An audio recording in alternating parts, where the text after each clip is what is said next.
Ibu sekalian, mungkin hari ini ada sedikit yang saya sampaikan berkaitan dengan tupoksi para sekolah. Ada tupoksi itulah tugas dan fungsi pokok kepala sekolah. Mungkin di sini akan saya sampaikan agar Bapak Ibu mengetahui tugas dan fungsi fungsi pokok kepala sekolah disebut dengan tupoksi karena disingkatnya. Itu target perilaku yang kepala sekolah ini. Saya bacakan dulu ya. Kepala sekolah memandu, merefleksi dalam termasuk membicarakan kembali dari warga sekolah secara terbuka. Jadi kita tidak bisa jangan menutup-nutupinya. Ada kaitannya dengan warga sekolah tentang kemajuan dan sebagainya. Jadi perilaku yang dianjurkan di sini kepala sekolah itu harus terbuka ya, dalam mengakui kesulitan yang dihadapi dalam analisis secara mendalam untuk memahami penyebab dan dampaknya. Termasuk kemarin kan kita bekerja sama dengan masyarakat dan pihak perusahaan Duima dalam hal pembersihan lokasi tempat kita kemarin membilang. Nah, ini perilaku yang dianjurkan. Jadi kita harus bekerja sama. Itu sekolah itu bisa bekerja sama.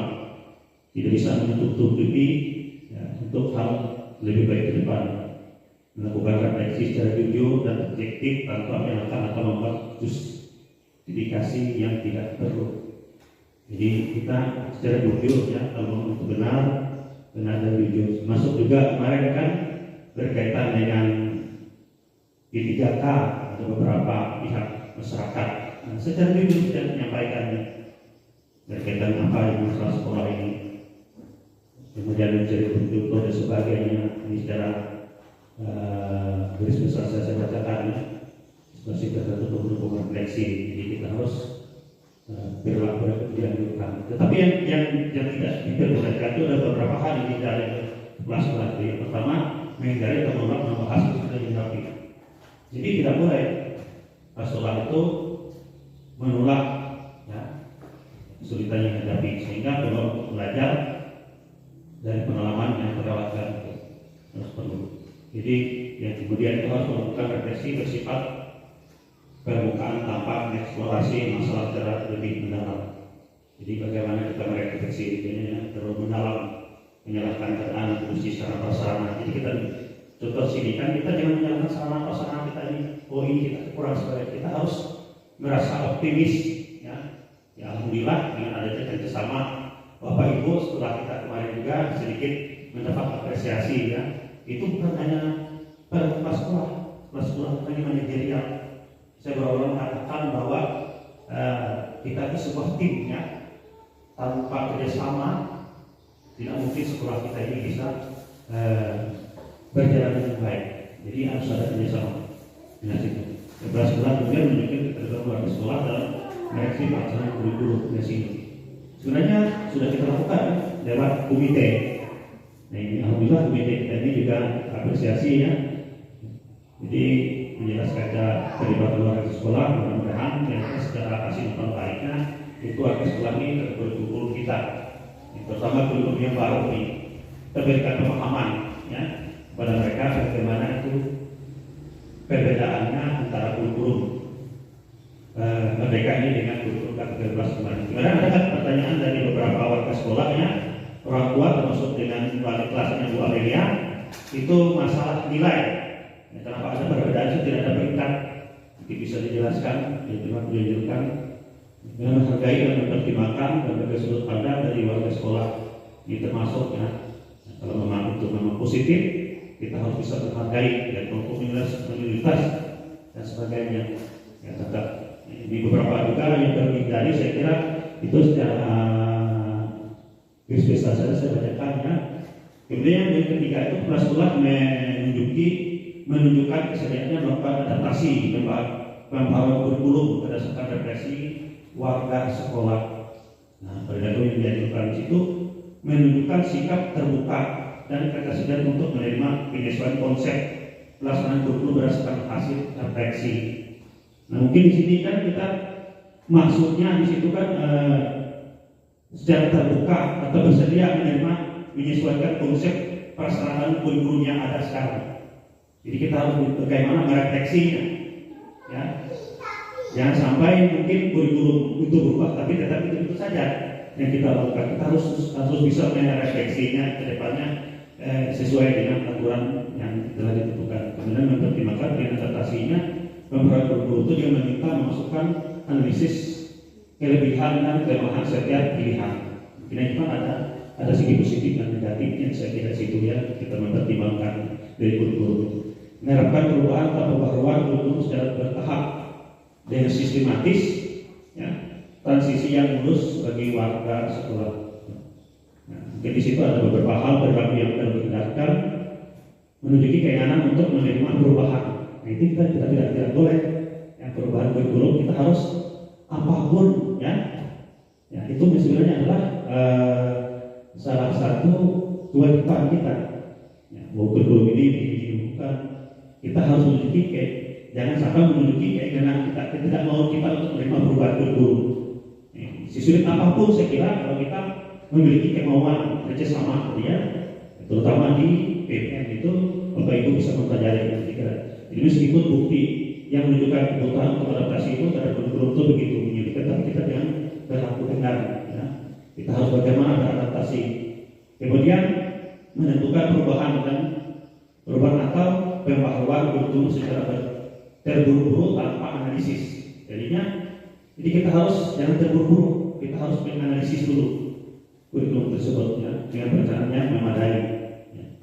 Termasuk mungkin saya kira itu dalam pembuatan administrasi mungkin ada beberapa hal yang tidak kita pahami. Jadi kita yang terburu, kita harus belajar bagaimana, ya, dihindari perilaku yang kurang baik ini, mengabaikan dampak perubahan, mengabaikan dampak pembaharuan kurikulum pada peserta didik, ya, mengabaikan dampak pembaharuan kurikulum pada peserta didik, guru, orang tua dan keluarga bekerja secara sesuai itu perlu dihindarkan. Saya kira itu ya sudah garis besarnya mungkin yang saya sampaikan.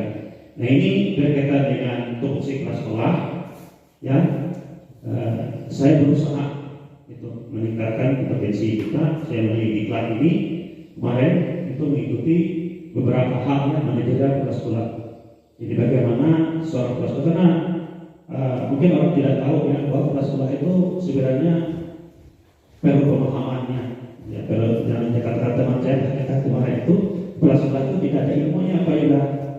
Jadi bagaimana ilmu itu sebenarnya didapatkan pada waktu seperti ini, ya, pada waktu kita berhadapan pada hal yang sebenarnya. Jadi di sini saya justru mengikuti diklat manajerial kelas sekolah. Manajerial itu kepemimpinan, ya, manajerial. Kemudian observasi kelas sekolah kemarin, bukti dukung kelas sekolah, refleksi dan evaluasi. Nah, ini sebagai bahan ajuan kita sebagai kelas sekolah, tugas dan fungsi hukum, sehingga kita tahu benar apa sebenarnya tugas dan fungsi kelas sekolah itu. Walaupun mungkin tidak 100% bisa tercapai, tapi setidaknya kita harus bisa. Nah, demikian juga Bapak Ibu nanti sebagai seorang guru harus bisa melaksanakan tugas dan fungsi guru sesuai dengan tupoksi. Nah, di sini saya berbeda tugas dan fungsi pokok kelas sekolah atau tupoksi tadi yang pertama tadi disebut dengan manajerial kelas sekolah adalah aspek yang sangat pentingnya dalam keberhasilan. Jadi mungkin orang berpikir ya, jadi kelas sekolah enak, tapi mungkin Bapak Ibu juga itu mungkin merasakan bagaimana sebenarnya. Tidak sebenarnya kita bayangkan banyak yang memusikkan kepala. Tapi itulah kelas sekolah ini. Kita harus tahu tugas dan fungsi pokok kelas sekolah atas berikan manajerial aspek-aspek yang sangat penting dalam keberhasilan. Di sini adalah efektivitas operasional sekolah. Disebut dengan efektivitas operasional sekolah. Ya, tugas manajerial kelas sekolah itu mencakup aspek melalui dari kepemimpinan. Ya.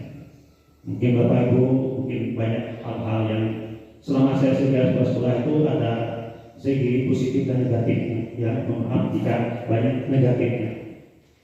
Kemudian dukungan sumber daya. Bagaimana dukungan sumber daya selama ini kan sekolah kita Bapak Ibu sudah tahu sendiri dari hal-hal yang baru saya masuk di sini kemarin saja kan masih banyak kekurangannya sumber dayanya, terutama dari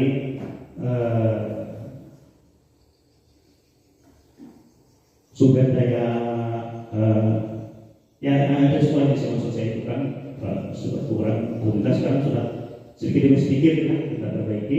Hingga permasalahan pada proses pendidikan adalah beberapa aspek utama yang menjadi tugas sekolah. Pertama, di situ yang pertama itu adalah visi-misinya. Kalau visi-misinya di depan saya sampaikan itu adalah tentang sarana. Visi-misi sekolah bertanggung jawab untuk mengembangkan, mengkomunikasikan visi dan misi sekolah yang jelas dan inspiratif. Itu sudah saya paparkan di situ ya, mungkin Bapak Ibu juga bisa memberikan saran dan masukan. Visi-misi kita salah satu adalah meningkatkan sarana prasarana sekolah kita. Ya. Motivasi dan pengaruh sekolah harus mampu memotivasi dan mempengaruhi. Itu maksudnya. Jadi pimpinan itu motivasi dan mempengaruhi sekolah harus mampu memotivasi dan mempengaruhi staf siswa, motivasi sekolah dan menjabat. Kadang-kadang kan saya kan ini Bapak Ibu harus motivasi bagaimana ngajar dalam pembelajaran kan sering baru motivasi kemarin harus bagaimana awalnya masuk sebagainya. Nah itu. Jadi kalau sekolah harus memotivasi bukan mencari-cari kesalahan ya, mencari hal-hal yang sifatnya positif. Kemudian yang kedua itu pengolahan kurikulum dan pembelajaran. Pengolahan kurikulum dan pembelajaran, bagaimana kurikulum memastikan kurikulum yang diterapkan relevan sesuai dengan kebutuhan siswa serta standar pendidikan. Ini kan saya sudah berulang kali yang saya katakan di sini, mungkin yang memastikan itu adalah administrasi Bapak Ibu terdepan atau tidak. Apakah pada waktu Bapak Ibu masuk itu sesuai dengan administrasi yang Bapak Ibu terapkan itu atau bagaimana? Nah, saya minta itu kan sesuai dengan kurikulum yang sudah diterapkan. Merdeka Belajar itulah yang Bapak Ibu pegang. Nah, itu makanya saya itu bukan menyalahkan atau menjadi kesalahan, tapi sesuai dengan aturan ya, kurikulumnya. Yang kedua itu adalah evaluasi pembelajaran, mengawasi dan manipulasi proses pembelajaran untuk meningkatkan kualitas pendidikan. Ini tugas kepemimpinan mengawasi. Nah, makanya kadang-kadang kan saya akan mungkin ruangan sana sudah diisi belum? Kenapa kau ribut dan sebagainya? Itu tugas sekolah sudah diawasi. Apakah pembelajaran dengan benar atau enggak? Jangan-jangan cuma begitu aja. Itu. Banyak hal lagi yang saya kira kalau dibiarkan itu banyak sekali. Bapak Ibu mungkin memahami tugas dan fungsi masing-masing. Yang ketiga itu pengolahan sumber daya manusia. Ini tugas manajemen sekolah. Jadi penilaian kinerja ini dimasukkan untuk melakukan penilaian kinerja untuk memasukkan staf bekerja sesuai dengan standar yang ditetapkan. Ini kan kalau saya tutup ini sebenarnya ya panjang ceritanya. Ya, termasuk tadi kan kinerja standarnya sudah masuk ke, termasuk kehadiran, kemudian lagi administrasi juga standar tidak. Ini kan kalau sesuai yang saya harapkan itu mungkin Bapak Ibu sudah sesuai standar. Tetapi selama ini bagaimana Bapak Ibu administrasi yang Bapak Ibu siapkan itu sesuai standar tidak? Nah itu perlu nanti komunikasi kita sama-sama sehingga nanti apa kekurangannya bisa kita atasi. Gitu. Jadi kita jangan cuma berdiam diri, saling ada komunikasi. Ya, keempat itu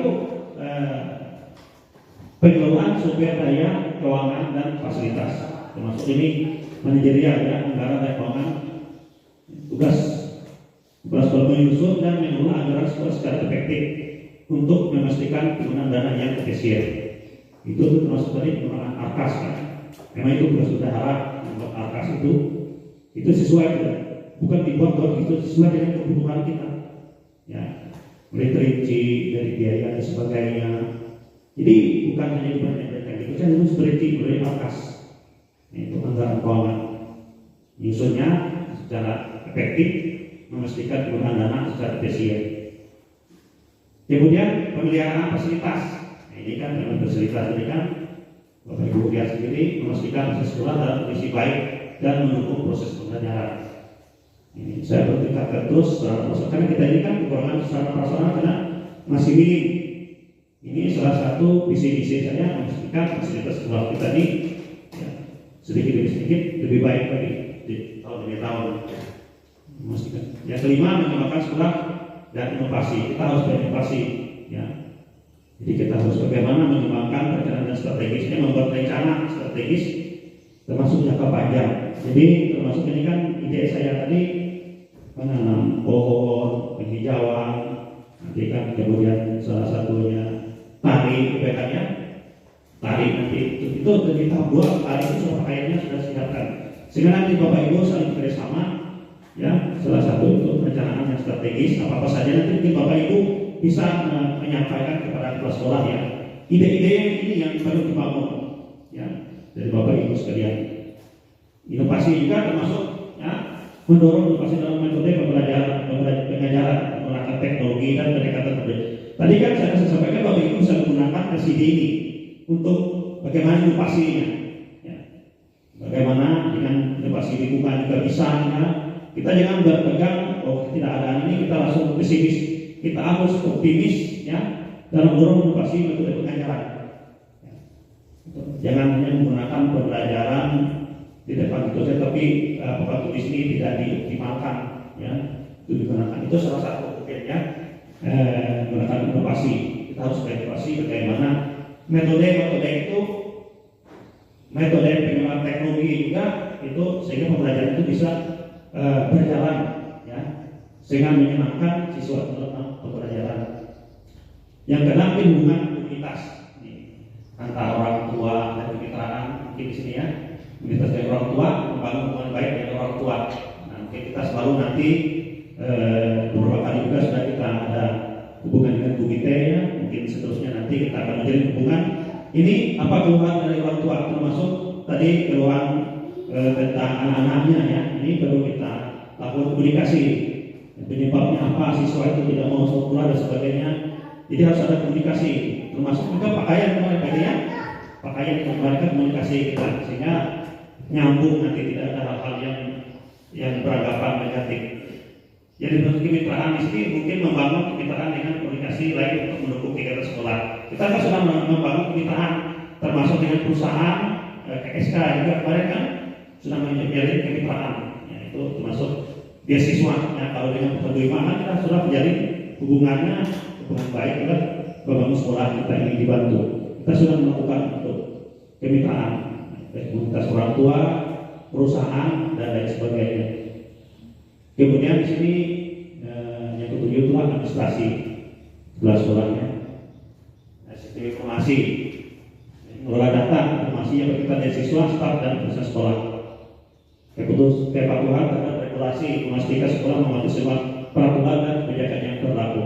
Ini saya buat supaya cepat yang dibuat berkulit.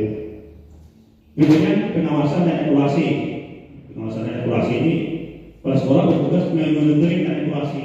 Mereka saya mengevaluasi, melakukan monitoring dan evaluasi terhadap semua aspek operasional sekolah yang untuk memastikan kualitas dan kinerja yang optimal. Jadi Bapak Ibu jangan merasa apa ya terganggu atau apa. Kalau saya kadang-kadang monitoring, itu melihat evaluasi bagaimana pembelajaran itu tanggung jawab sekolah atau fungsi kepala sekolah. Kemudian penilaian hasil dari dampak dan berbagai program dan kegiatan sekolah ini. Kepala sekolah yang efektifnya harus memiliki keterampilan manajerial. Jadi bagaimana dia bisa memimpin kalau dia tidak memiliki keterampilan. Jadi mau tidak mau kepala sekolah bagaimana harus memiliki keterampilan ya, yang harus dimiliki kemampuan komunitas yang baik serta dedikasi untuk meningkatkan kualitas pendidikan dan kesejahteraan siswa secara berseluruh. Saya kira tugas kepala sekolah itu tidak akan berjalan dengan baik tanpa ada kerjasama. Pada intinya saya kira itu kerjasama kita. Selama ini saya ucapkan terima kasih kepada Bapak Ibu. Alhamdulillah kerjasama kita cukup baik ya.